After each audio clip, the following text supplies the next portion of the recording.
سر آپ نے پاکستان بنتے بھی دیکھا اور پاکستان ٹوٹتے بھی دیکھا، تو یہ سقوط ڈھاکہ کی پیچھے کون سے شر پسند عناصر تھے، کیا وجہ تھی؟ یہ اصل میں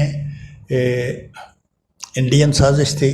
جی مفتی بہانی انہوں نے بنائی، مفتی بہانی جو ایسٹ پاکستان میں بنائی گئی، وہاں پیریٹریٹ انہوں نے کیا. اور یہی مودی صاحب جو اب وزیر اعظم ہیں انڈیا کے، یہ خود ان کا بیان ہے کہ میں مفتی بہانی کا ممبر تھا.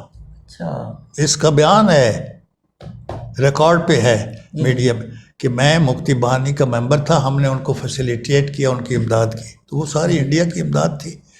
باقی ٹھیک ہے، کوئی تھوڑی سی ہماری غلطیاں تھیں، کوئی اور ایک میں اب کہوں تو کوئی دوستوں کو شاید تکلیف ہو، ہماری بھی تھی. جس وقت الیکشن ہوا، بھٹو صاحب تھے اس الیکشن میں، مجیب الرحمان ادھر الیکٹ ہو گئے، وہاں 1-2 سیٹیں شاید آئیں، باقی ساری مجیب سوئپ کر گیا.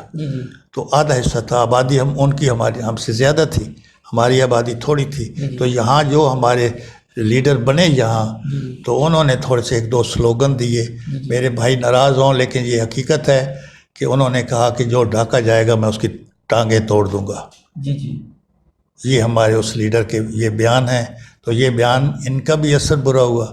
پھر یہ ہے کہ انہوں نے کہا کہ جی آپ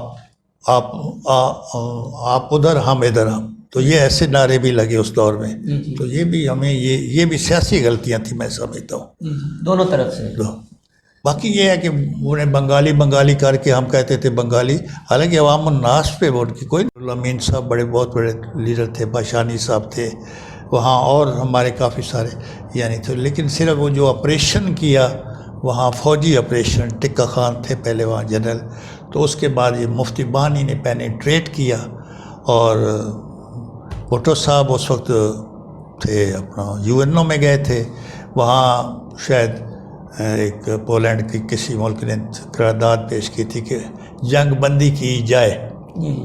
بھٹو صاحب نے وہاں نعرہ لگایا تھا، وہ قرارداد پھاڑ دی تھی.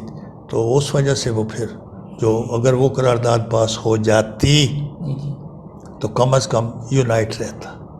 اور مجیب الرحمان سے بعد میں سوال کیا گیا، مجھے اچھی طرح یاد ہے، میں I was sitting with air marshal Asghar Khan.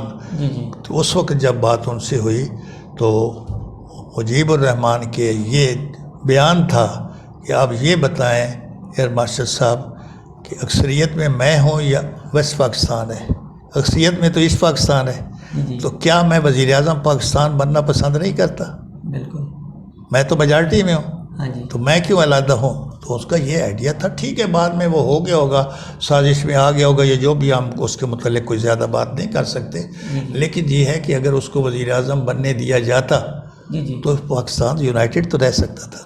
سقوط Dhaka کا واقعہ پیش نہ آتا. اس وجہ سے یعنی مارچ میں آپریشن شاید شروع ہوا، فوجی آپریشن، 16 دسمبر کو فال ہوا ڈھاکہ. مجھے اچھی طرح یاد ہے کہ جب ڈھاکہ فال ہوا تھے اور مارشل اصغر خان 3 دن وہ میاں بیوی روتے رہے تھے، اور ہم سب روئے. اور ہم بھی اس وقت سقوط ڈھاکہ جس وقت ہوا تو اس وقت پھر تحریک استقلال کے ساتھ ہم ایکٹیو ہوئے، کیونکہ ہم نے دیکھا. اور پھر میں تحریک استقلال میں 1971 سے لے کے میں till the death of air marshal میں ان کے ساتھ رہا ہوں. اب ان کے بعد ان کا بیٹا بھی فوت ہو گیا. ہمارے ایک بھائی تھے،